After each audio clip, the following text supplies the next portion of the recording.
আজি ইয়াত কিছু কথা জনোৱাৰ কাৰণে আমি ইয়াত উপস্থিত হৈছোঁ যে যোৱাকালি 15 তাৰিখ BTC প্ৰধান মাননীয় শ্ৰীযুত হাগ্ৰামা মহিলাৰী ডাঙৰীয়াই কুঁৱৰী চকৰ পৰা অঞ্চললৈকে যিটো ৰাস্তা আছাম মালাৰ অধীনত কাম কৰা হ'ব সেই ৰাস্তাটো যোৱাকালি তেওঁ আহি আধাৰশিলা স্থাপন কৰিলে আৰু সেই আধাৰশিলা স্থাপন কৰিলে আমাৰ ক'ব লগা একো কথা নাছিল।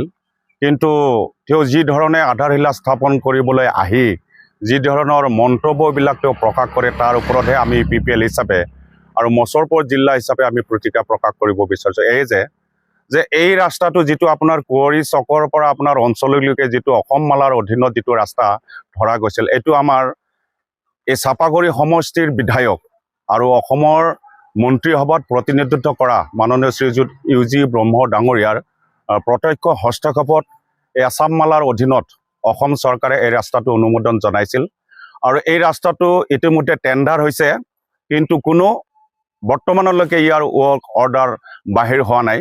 কিন্তু হাগ্ৰামা মহিলাৰী ডাঙৰীয়াই নিজৰ অস্তিত্ব জাহিৰ কৰিবৰ কাৰণে আনে কৰা কামটোকে তেওঁ নিজে কৰা দেখুৱাবলৈ যোৱাকালি আমাৰ ইয়াত আহি পেলাই তেওঁ এই ৰাস্তাটোৰ আধাৰশিলা স্থাপন কৰে আৰু এই আধাৰশিলা স্থাপন কৰিবলৈ যাওঁতে তেওঁ যিখন তাত নেম প্লেট ব্যৱহাৰ কৰিছে সেই নেম প্লেটখনত তেওঁৰ নিজৰ নাম আছে আৰু বাক্সা জিলাৰ অভিভাৱক মন্ত্ৰী আমাৰ জয়ন্ত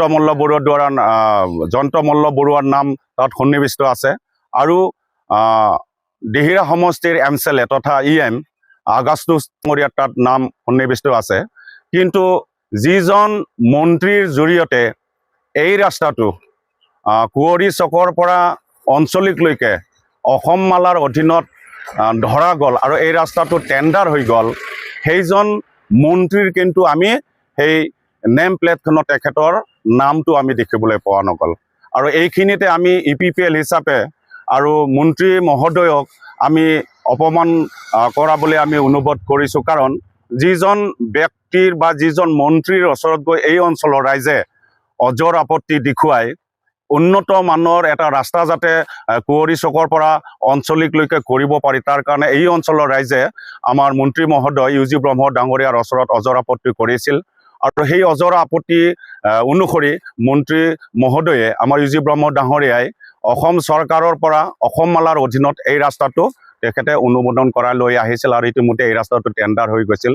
কিন্তু তেখেতে যি ধৰণৰ ইয়াত এটা ছবি স্পষ্ট কৰিব বিচাৰিছে যে এই ৰাস্তাটো হাগ্ৰামা মহিলাৰী ডাঙৰীয়াহে কৰিছে, কিন্তু আমি ক'ব বিচাৰিছোঁ যে এই ৰাস্তাটো কোনো BTC ৰাস্তা নহয়।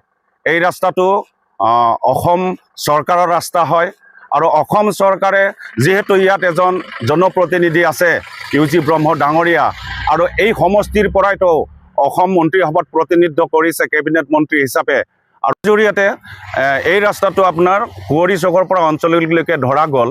কিন্তু যি ধৰণৰ আমাৰ এই লোকেল জনপ্ৰতিনিধিজনক বা অসমৰ কেবিনেট মন্ত্ৰীজনক গুৰুত্ব প্ৰদান কৰিব লগা আছিল, সেই ধৰণৰ BTC চৰকাৰে কোনো গুৰুত্ব প্ৰদান নকৰিলে, বৰঞ্চ যিখিনি বিভাগীয় কৰ্তৃপক্ষ আছে তেখেতসকলেও আমাৰ UG ব্ৰহ্ম ডাঙৰীয়াৰ নেম ফলকত কোনো তেখেতসকলে নামটো তাত সন্নিৱিষ্ট নকৰিলে। তাৰ কাৰণে আমি অলপ দুখ পাইছোঁ আৰু কাৰণ বহুত কষ্ট আৰু বহুত মানে ৰাইজৰ লগত আলাপ আলোচনাৰ জৰিয়তে এই ৰাস্তাটো উন্নতিকৰণৰ কাৰণে আছাম মালাত ধৰা গৈছে। গতিকে আমি ক'ব বিচাৰিছোঁ যে এই ৰাস্তাটো হোৱাৰ ক্ষেত্ৰত অসম মালাৰ অধীনত হোৱাৰ ক্ষেত্ৰত হাগ্ৰামা মহিলাৰী ডাঙৰীয়াৰ ইয়াত কোনো অৱদান নাই।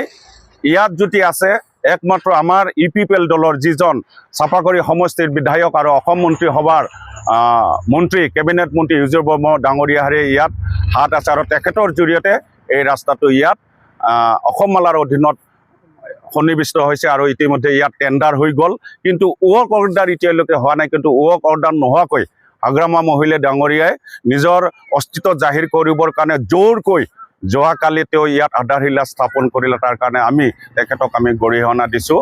আৰু তেওঁ যি সময়ত BTCৰ বিভিন্ন অঞ্চলত গৈ ৰাস্তা বা অন্যান্য কামবিলাকৰ আধাৰশিলা স্থাপন কৰি আছে, সেই সময়ত তেওঁ কৈ গৈ আছে যে এইবোৰ কাম আগৰ চৰকাৰ অৰ্থাৎ প্ৰমোদ বড়ো ডাঙৰীয়াৰ চৰকাৰে কৰাহে কাম।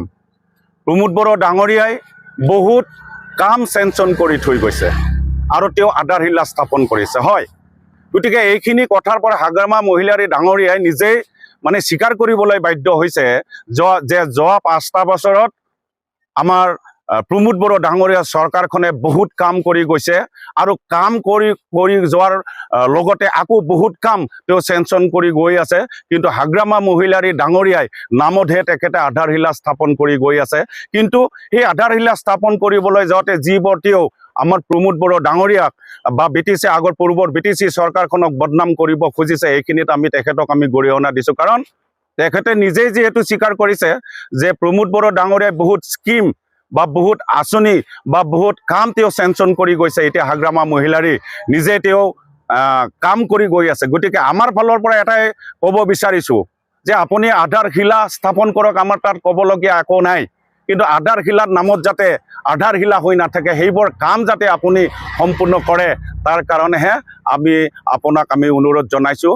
আৰু আমি বিভাগক আমি ক'ব বিচাৰিছোঁ যে ইয়াত যিহেতু লোকেল এজন জনপ্ৰতিনিধি আছে, মন্ত্ৰী আছে, আৰু তেওঁৰ জৰিয়তে যিহেতু আছাম মালাৰ অধীনত কুঁৱৰী চকৰ পৰা অঞ্চললৈকে এই ৰাস্তাটো ধৰা গৈছে, গতিকে বিভাগৰ যিটো অৱহেলিত যিটো গাফিলতি, তাক আমি EPPL দল হিচাপে মছৰপুৰ জিলা হিচাপে আমি সকীয়াই দিছোঁ।